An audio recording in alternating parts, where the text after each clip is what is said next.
So Coach Brian here, and we're going to be talking about fatigue.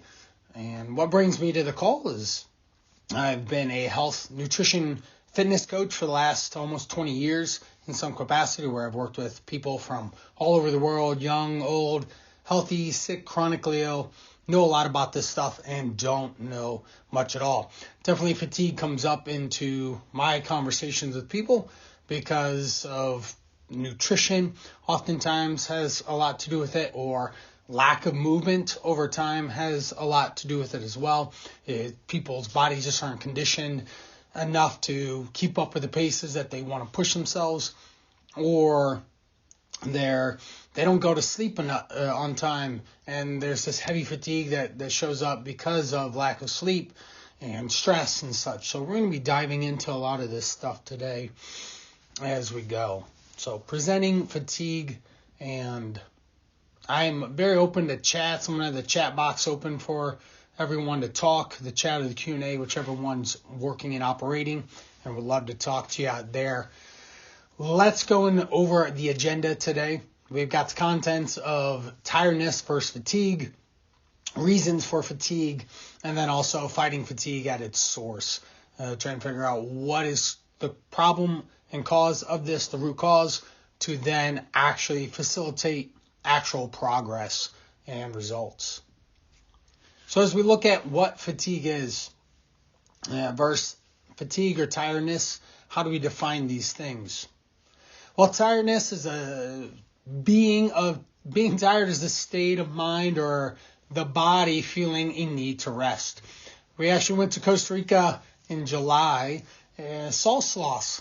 It was wild, and they did just lay around all the time. We did see a couple moving. It was about 10 a.m. in the morning when we went there, which was really exciting. But they didn't move fast. They didn't move a lot. They spent the majority of their time at rest. It was pretty cool. But the body wants to rest, and that's what tiredness is. But feeling sleepy is about happens when the person is not getting enough good quality sleep. There's a lot of things that can play into that, from mental worry, just not feeling physically tired, even though you feel tired. It's oftentimes a mental fatigue that shows up there. There's medical conditions that can interfere with sleep, restless leg syndrome, where your legs literally just keep moving and moving and moving. So that's a real thing as well.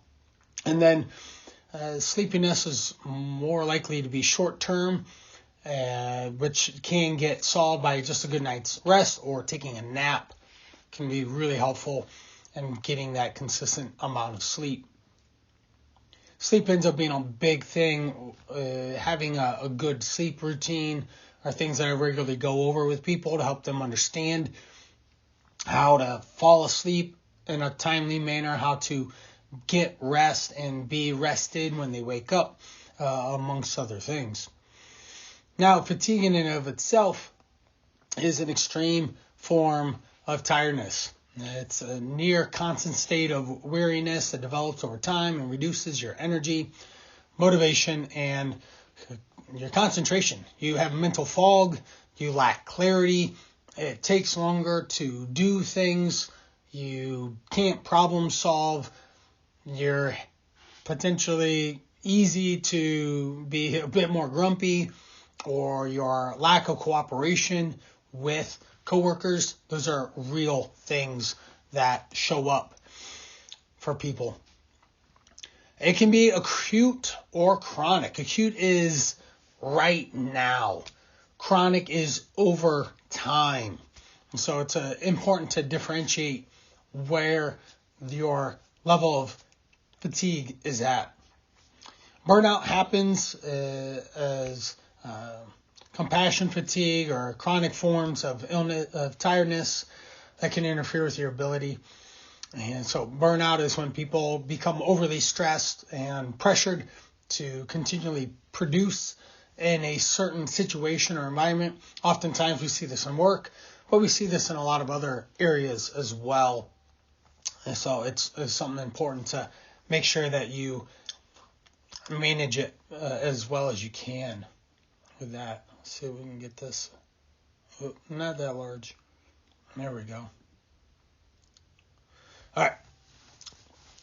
Causes of fatigue: physiological, psychological, physiological, and physical.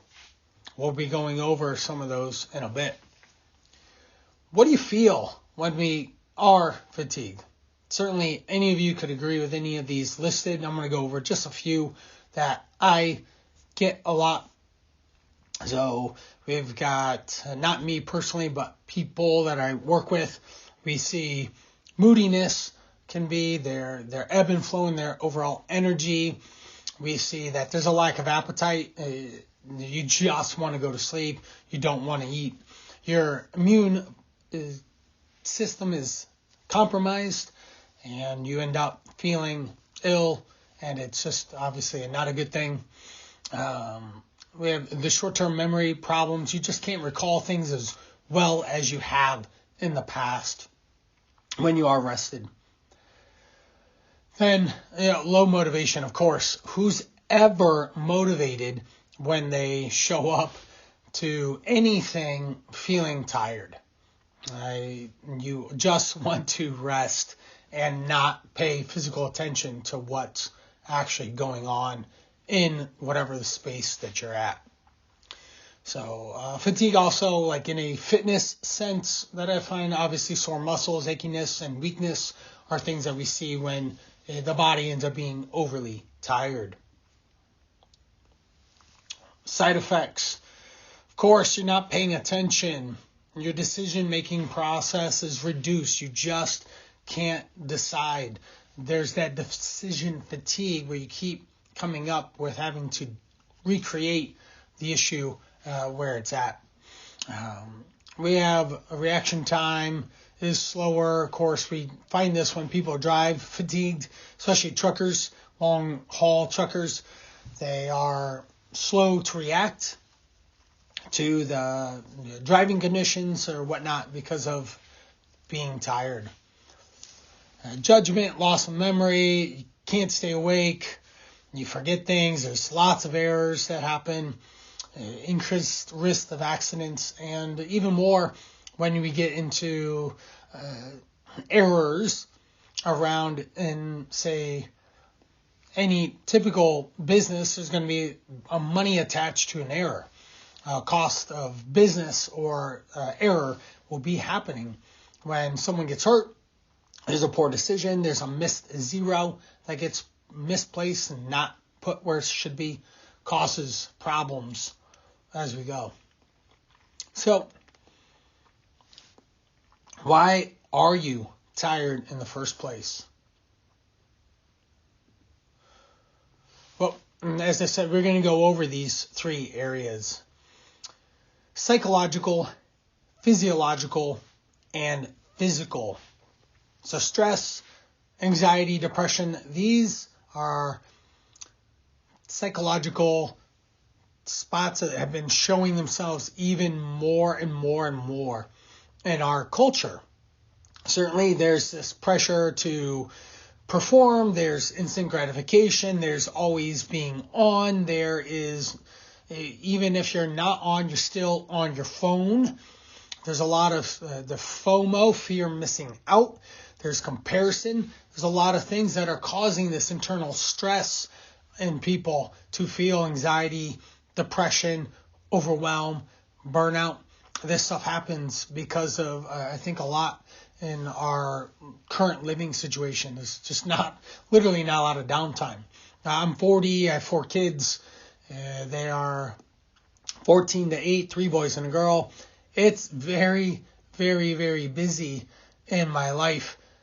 We're constantly going. There's constantly things that are getting juggled, and the ability to get errors happens. Taking my daughter to soccer this weekend, she took one of the 2 soccer jerseys. She wore the blue one. She left the white one at home, which caused my wife to basically sit in the car for 30 minutes because we drove there, realized we didn't have it, had to drive home, drive back. That's stress. That's money for gas. That's time. She missed out on the first 5 to 8 minutes of the game. So there's a lot of stress there because of an error, because there's just a lot going on. There's a double header amongst other things happening even at the same time in our family. So let me get a quick swish. My voice is a little lower than it was the last time. I was in Finland for 8 days. We went and saw Santa Claus above the Arctic Circle, up there, way up there. Body apparently couldn't handle the minus 13 degrees Fahrenheit at minus 25 Celsius that we were in, seeing the northern lights. So it was magical, but my throat's still a little scratchy. So I'm trying to do my best to project. So we have physiological: lack of sleep, poor nutrition, lack of or too much movement. These are very first top of mind things that happen and I come across when I'm working with people dealing with their health and looking to improve it, whether it's weight loss or even performance gain, or there's a lot of other things, digestion help, lots of things dealing with illness. So finding sleep and having actual physical time in bed, having undistracted time in bed, having a routine before you go to bed, all these things help. Waking up generally at the same time in the morning works really well too. Poor nutrition. If you're not eating healthy, you're not going to feel better. What you eat is what you're fueling yourself with. And the quality of the food, we don't need organic everything or something like that, but having balanced meals of protein, vegetables, some fruits, and a little bit of starchy carb and healthy fat, that's going to give you a lot better balance of nutrients and vitamins, minerals for you to literally feel better and overall manage your energies appropriately. So fatigue in and of itself isn't coming from the body itself. So next up, we have lack of or too much movement. Certainly the too much movement, if someone's training for a marathon or something like that, or a heavy resistance training load, they're going to feel fatigue in their body. And there's appropriate times to allow for rest to show up. For lack thereof, if you don't move, you cause fatigue in your body. I say movement is energy. And we want blood flowing. We want muscles pumping. We want you to be upright and moving more than you're sitting in a day, so you are energized by that movement. Who has ever gone to the gym when doing a workout that's in line with their body and everything and priorities doesn't feel better when they leave, right? It's constant. Everyone always improves and feels better as they go. All right. Next up is the physical. So actual physical things happening to the body. Mental conditions. So even Alzheimer's and stuff could cause that. Or there's a lot of like adrenal fatigue and such. Those are real things that happen in the body. Restless leg syndrome. We have diabetes, type 1, type 2. Type 2 is the one that generally you get as you have poor health and poor nutrition. Type 1 is the one that your body doesn't produce insulin. We have chronic fatigue syndrome, where your adrenal glands are constantly squeezing out the adrenaline and whatnot to deal with fight or flight in your body and your life, and that causes a lot of problems. That keeps you moving slower and drained quite a bit more.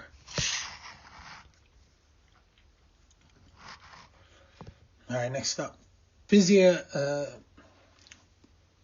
psychological causes. I don't know why I want to keep saying physiological. This is psychological causes of stress. So we have long hours. Hopefully nobody in our group here would raise their hand saying that they work too many hours at work. I don't know if anyone would volunteer that. Maybe they would. Let your boss know. Like, hey, I'm working way too many hours and I'm tired. I'm fatigued. Coach Brian said I need to say something. We have before and after work activities. So if you have before work, I'm thinking school activities, get kids going to school. My morning starts around 6:45. It doesn't usually get shifted into the next frame of things to do until 9. When I get all 4 of my kids to school, I do send my boys to school, I drive them, and then I come home and I get my daughter with my wife, and we spend time with her before she goes to school, and we walk her to school too. So that gets the morning going. And then we have the after school. The after school is bananas. There's so much going on and happening. It's insane sometimes.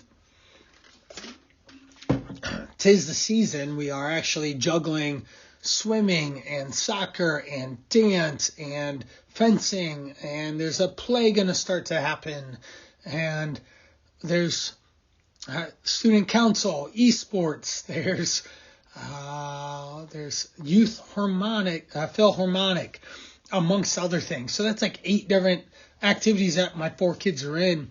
We love to keep them busy. They're at a visual performing arts school, so they are active, which is something that we really want to foster anyways. But it creates stress around my wife and I to keep things organized and keep people going where they need to. Work-life balance, that's something that if you are a workaholic, you will definitely have challenges there. You'll feel that stress and fatigue with your partners, with your other people in your family, and relationships will feel that strain as well. So it's something obviously important. A bereavement and having time for that and other life changes that happen in the human existence that we live here. We got anxiety. We have ups, downs, and energy levels. This is anxiety is a powerful word these days, and it gets a lot of attention, obviously, and it's warranted too. You do want to take care of your mental health and make sure you're doing your utmost that you can to shelter and protect and have positive boundaries to keep you in the best, least tired, least stressed way so that you can function. You don't have to experience the overwhelm or burnout. And then definitely, regardless of if, your health insurance were to pay for medication or, talk therapy or anything like that, it's still timely and very costly with money, with time, with emotional stress and strain too. Depression. We've got lack of, you're just lethargic, you're not sleeping, of course, you have low energy, period. It's hard to get that movement happening. There's boredom that happens as well.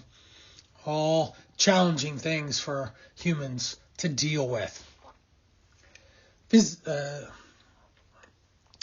Psychological causes continued. So depression can be severe, prolonged feelings of sadness, dejection, hopelessness, and it's really important that you understand if you trend lower energy that you, again, have resources, have strategies, have different ways to deal with, or different people to deal with that are on your team to help with managing this. Oftentimes, if someone is overweight, sometimes they might have a counselor too to manage other areas in their life, and it kind of all comes together, and they have a couple of different things that they have to deal with, which is causing a lot of stress in their body to be in the state that it's in when I meet them. I don't meet people like, hey, I got my blood panels and they were great. My doctor said, good job, keep it up. And I just wanted to come and make sure I was doing everything right. I don't work with people like that. I get people that, hey, I just got diagnosed with type 2 diabetes. Hey, I have to go buy a new belt because I've already went up 3 or 4 belt sizes and none of my clothes fit. There's a lot of other issues that go on there that cause that type of someone to reach out. We have anxiety and stress. A person who is chronically anxious and stressed keeps their body in overdrive. So you constantly pressure on the body, and that's mentally and physically wearing to you. Grief, losing a loved one, causes a wide range of emotions. There's shock, guilt, depression, despair, loneliness. The grief is very powerful. You do need proper ways to go about managing that as well. So make sure that if something were to happen with grief and loss in your family, you set yourself up for success to express yourself and your feelings so that you don't get held down by fatigue for too long. All right, physiological causes, more in the body. So lack of sleep again causes stress and anxiety. You're too busy, so you literally just don't have enough time to put your head down on a pillow. I personally have ran into that a number of times. I've been a business owner for well over a decade, and sometimes I literally just have too much to do and not enough time. I got up at 6 a.m. to prepare for a presentation that I'm working with a colleague of mine, and we're going to do a presentation on LinkedIn on it. So I had to get up early because he was only available then, and so was I, so he wasn't open during the day. I did get to bed before 11, and I got up around right before 6, so I got about 7 hours, which was helpful, but I obviously with my throat would have been better off getting 8 or 9. That would have been better. What else? Distracted. Huge thing to speak about there. We have our phones, we've got screens, we've got instant gratification, we've got marketing, we've got so much that's turning our attention one way to the next that it's so important for you to have actual boundaries around that so you don't get worn out by watching the next episode, turns into the next episode, and it's 1 a.m. That's not productive. No matter how exciting that TV show series was, not productive at all. All right. I think we all could agree we're dealing with way too much screen time, and I'm not sure how to deal with my kids and the amount of screen time that they're going to get, subjected to as well, and how to deal with that safely, effectively, so that they get as much as they can out of it. All right, nutrition. Lack of healthy choices. So if you aren't grocery shopping or there's not access to healthier choices, that can cause just a long-term fatigue in your body of not getting the right type of nutrients. So that can be a big problem. We have no time to cook, being too busy, you're unmotivated for nutrition, you lack the skill set around cooking really good food, you just don't know how to do it. That's something that can also obviously get solved, but does run into problems. Portion control, eating out too much. If you eat out, you literally are exposing yourself to an easy 1,000 calories for the majority of meals that you were ever to eat, or more calories. Too little, too less, or too much exercise. Unmotivated, no recovery time. There's injury, stress on the body. Sleep, we have to count our sheep. We need roughly 8 hours would be ideal. 6 to 8 is going to be more the general trend most are going to fall into. If you're below 6, you're definitely going to be fatigued. Definitely going to need coffee or caffeine or another stimulant, which isn't great because then it's going to cause you to over-caffeinate and then miss sleep on the opposite end when you're supposed to. You're not going to be able to go to sleep because you have too much caffeine in your body.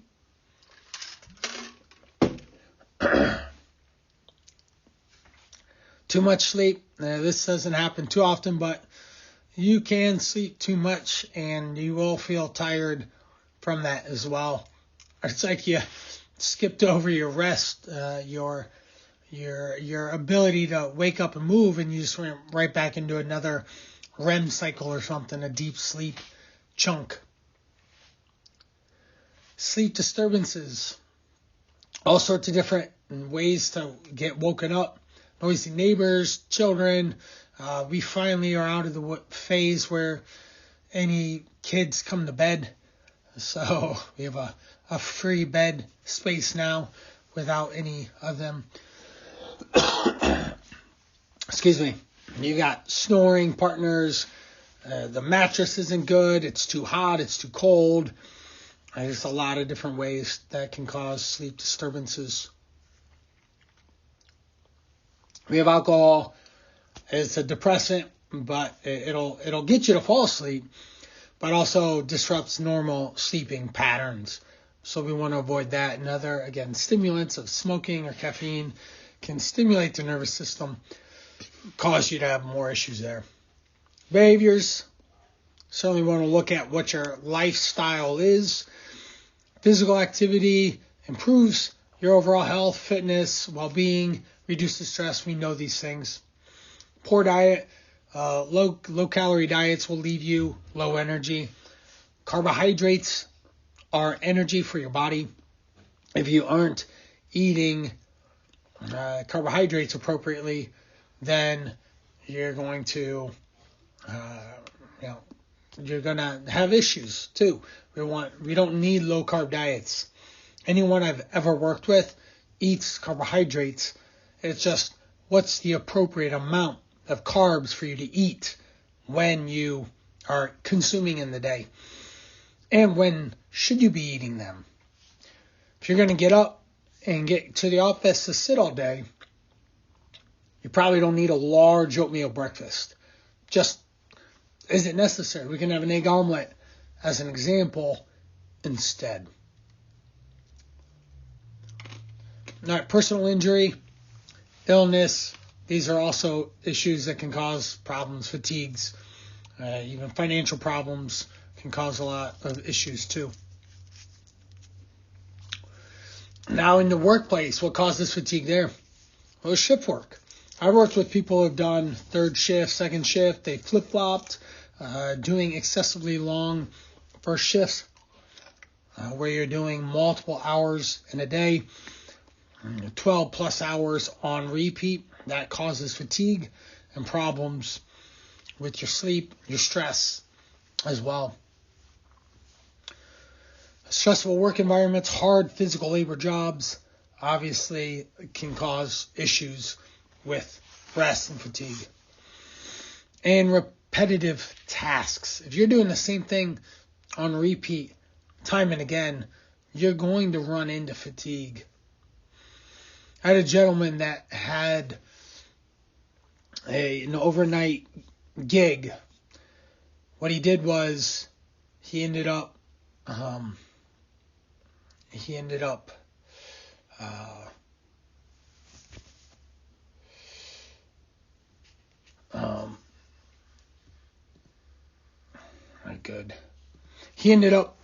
holding on to this buffer. So there's a buffer that was happening inside his body, and the machine is a buffing machine for the floor of a grocery store. And so what happened is that he was holding on to this thing time and time again, and it caused problems. It caused him to just have a lot of issues in his forearms and pain and fatigue, and so it was a big issue for him. All right, next up we've got is workplace stress, carrying heavy loads, or this example I just gave you, bullying. Something you need to think about, but if someone's picking on you all the time, that in and of itself creates fatigue for you. If the workplace is constantly threatening to lay off people, creates a lot of fatigue and a lot of mental challenge there. Burnout. Certainly everyone has done that. It'd be work, and then you crash and burn, needing time to rest. That's a very real thing, especially in our current society and working place, where people are pushed to produce. there are certain sectors in the workforce that also just double down on that. Think of the financial district. We can definitely see a lot of people having lots of challenges there with working at, say, Goldman Sachs or something like that as an example, or on Wall Street. And just long hours, super stressful hours, dealing with lots of money and errors that potentially could cause a lot of big issues.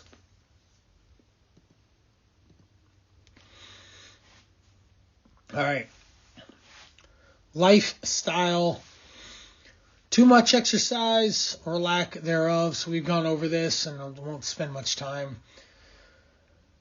Too much exercise, just wear yourself out. Too little, you're not conditioned enough to keep up with the tasks of life.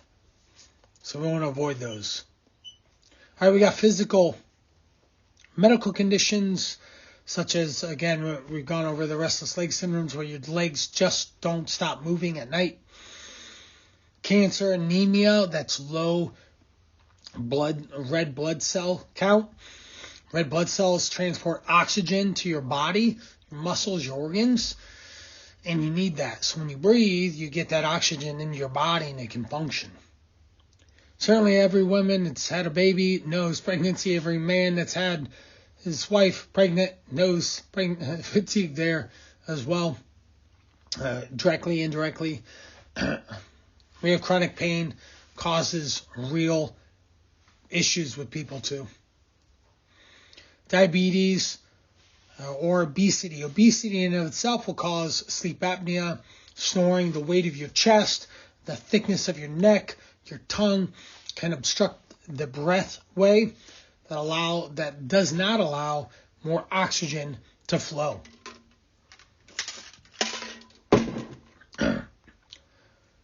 Chronic fatigue syndrome, again, just lethargic, extreme exhaustion.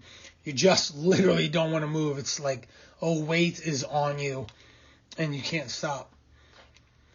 Oftentimes you have swollen glands as well. So when should we reach out? When you start to have a lot of these lingering issues that last more than, say, 2 weeks, that's not a doctor-approved time frame, but you can imagine if you have a headache for a week, you probably want to get that checked out.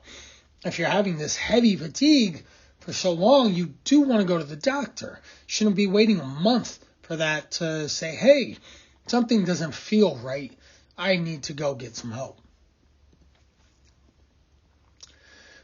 Again, we know being overweight causes increased risk of disease, fatigue, lack of being able to function properly, pain.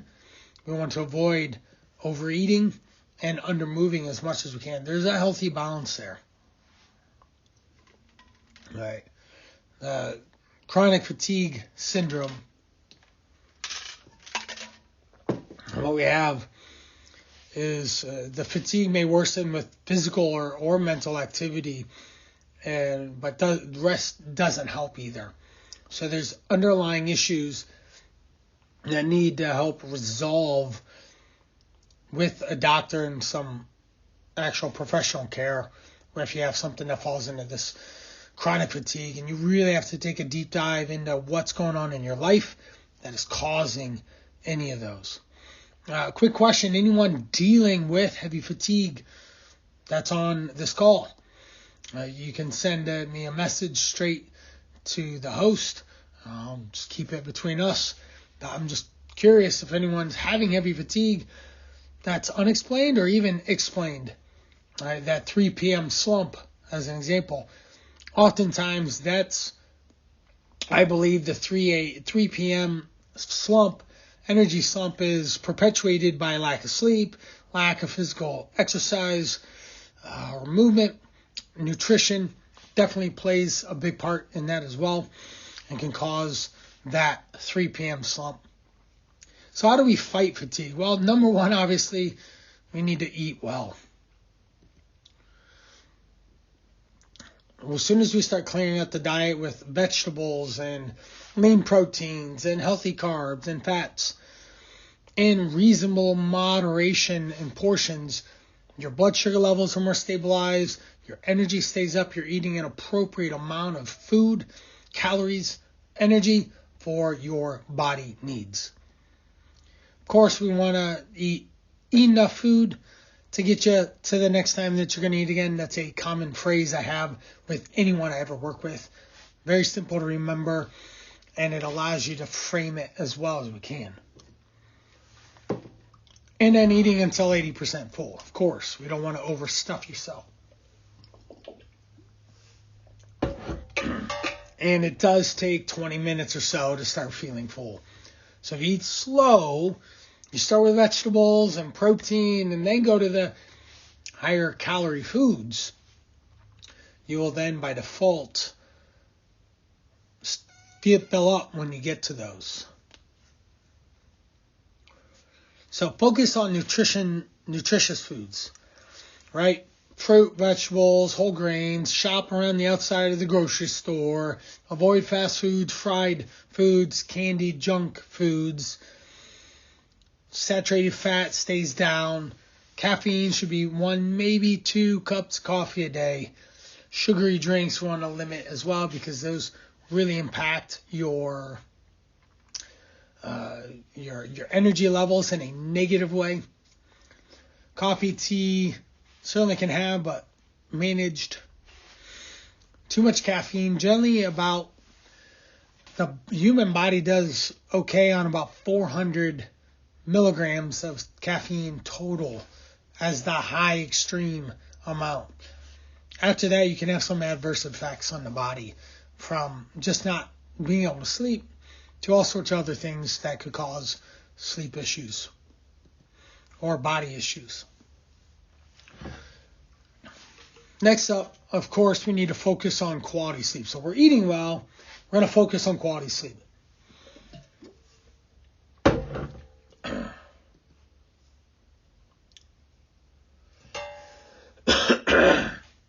So work late, shift work, jet lag. I had a fair amount of jet lag.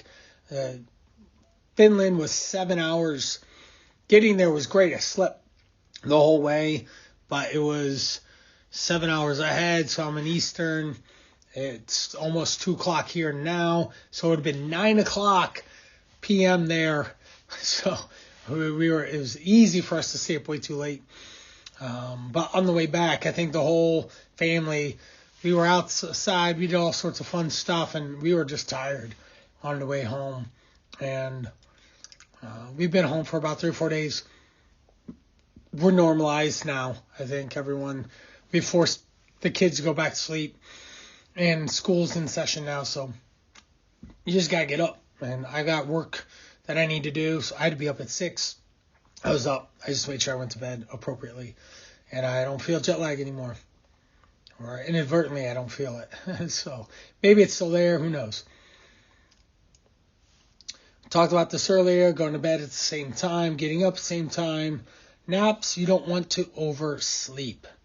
More than 20 minutes, you start to get into a REM cycle, and it makes things worse. So a 15, 20-minute nap at most really can just refresh you and have you feel a bit better when you get done with that nap. All right, taking time to relax before you go to bed. I'm a big fan of doing Sudoku. I love it. I do it before I go to bed because it shuts down my brain. Okay? I switch to thinking to just doing numbers. And I'm paying attention to a number and where this number goes and looking at this puzzle. So my mind can get really tight and compressed here. I'm not reading and getting into a fantasy land, or I've had some clients that just love reading so much that keeps them up. It's like watching too much TV. Can't do that either. So Sudoku helps me, maybe a word puzzle, I don't know. Could be something different than you're used to. Cutting alcohol, limiting your water before bed. Maintaining a healthy weight, of course. If we can do that, we can do a lot of things. Carry excess weight can make you tired. Of course, who wants to carry 25 extra pounds around? No one does. If you gave a human a 25-pound dumbbell and say, hey, here you go, you can carry this all day, no way they would do that. They'd put it down and leave it. So think of that in context to your body. All right. So portion control, healthy lifestyle habits, moderation, clean eating. What I think clean eating is just eating healthy foods, whole foods, not a lot of processed foods, things like that. Cooking at home obviously helps because you stay in control of your calories and what goes in and how much. Again, you don't know how much is inside any one thing that you go out and buy. You can only take the label or whatever's word for it. Moving your body, managing stress, of course.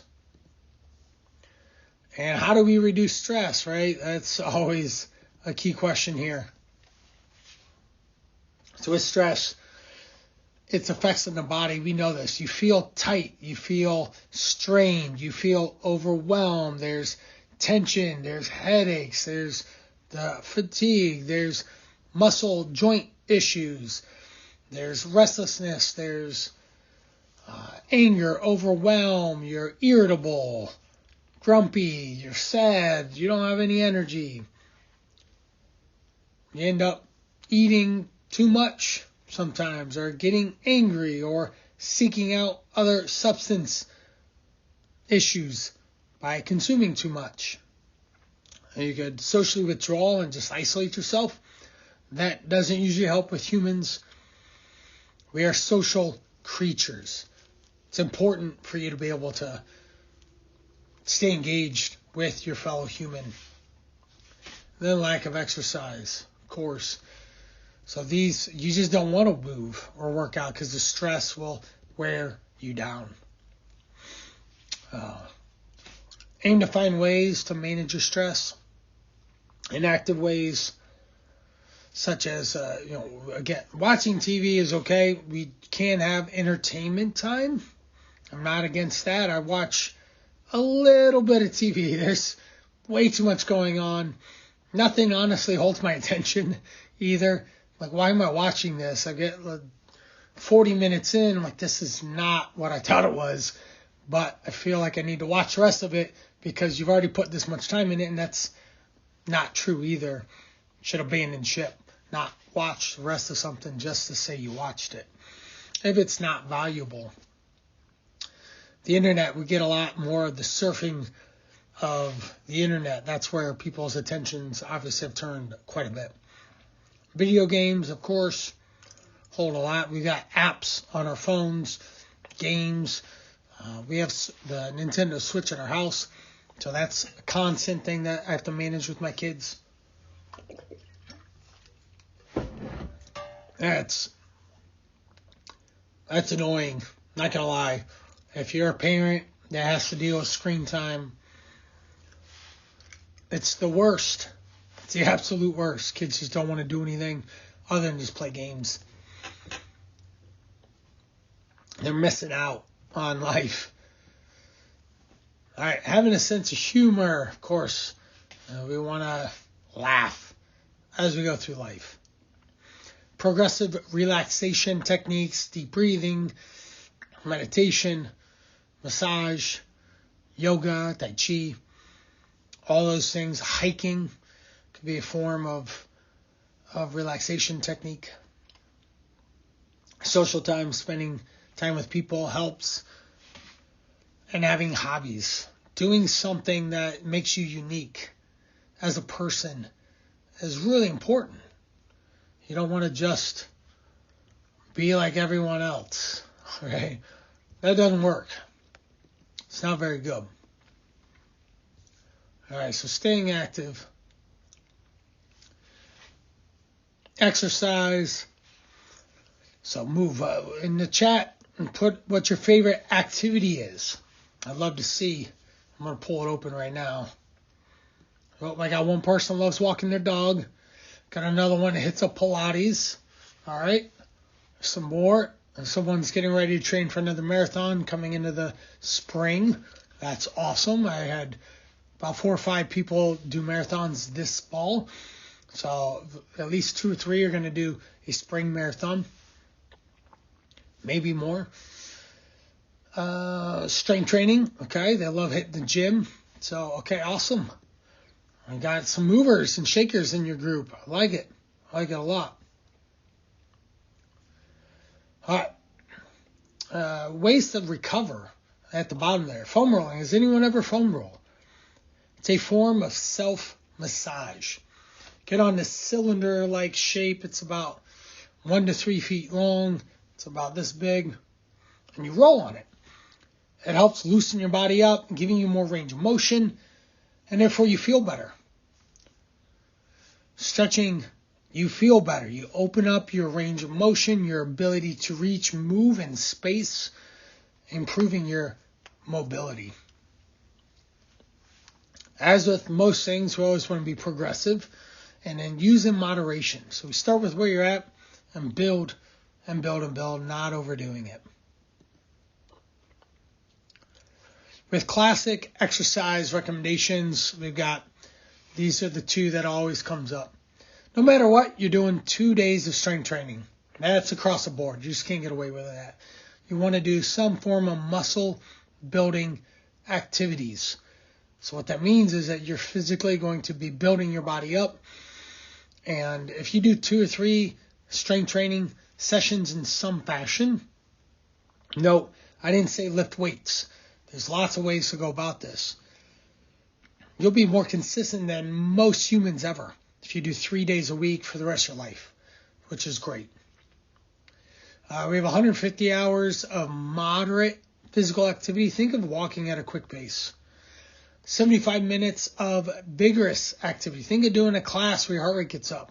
Think of riding a bike hard or running hard. That's what you should be doing a week. 150 or 75 or a combination of both with at least 2 strength training. But of course, 30 minutes a day works great. I'm right here. There we go. We got a Q&A. So right here we've got is the watch. And so we have, I'm a big fan of 10K a day. So I would definitely tell you, if you have your watch, I would love for you to do that. It's such a good focus to relieve stress, to manage your body weight, to keep you moving. All right, so what we have is children learn from their parents. If you have less screen time, then they will most likely also have less, and they will watch and observe you. Of course, I love it. Have to have positive behaviors that your children can follow. There's a reason why we keep our kids busy. At the beginning of this, I gave you like 8 activities that our kids are in right now. And they all have basically straight A's. They just do not have time available to sit and play Nintendo. They get that on the weekends. They really don't get it during the week. We got, and again, as soon as they get out of school, it's this, some homework, and they're done. So parents, set good examples, be the role model for them. And you should be in a happy, healthy body. And if you're not, then what's that going to reflect on your kids as well? So great to point that out. Your exercise and nutrition, like my bread and butter here. So exercise tips. We want to walk. We can certainly clean up. We can do outdoor activities. It's in my neck of the woods, it's a little cold to be outside. It's getting colder, and it's not as exciting to do that. Most importantly, whatever activity you do, you need to schedule it. It has to get booked. Signing up for classes keeps you accountable really easy, really fast. And of course, make it as many people as you can, in your family or your friend group to be able to do that. So fatigue, it's a real thing. It's something that shows up in everyone's life the better time manage, stress manage, the healthier you are, the better foods you eat, the more sleep you get, the more water you drink, the healthier lifestyle situations or actions you take, you're going to experience less stress. You're going to experience less illness. That will make you feel better. So I want to thank you. I hope that fatigue doesn't hit you upside the head and is a daily battle, because it doesn't have to be.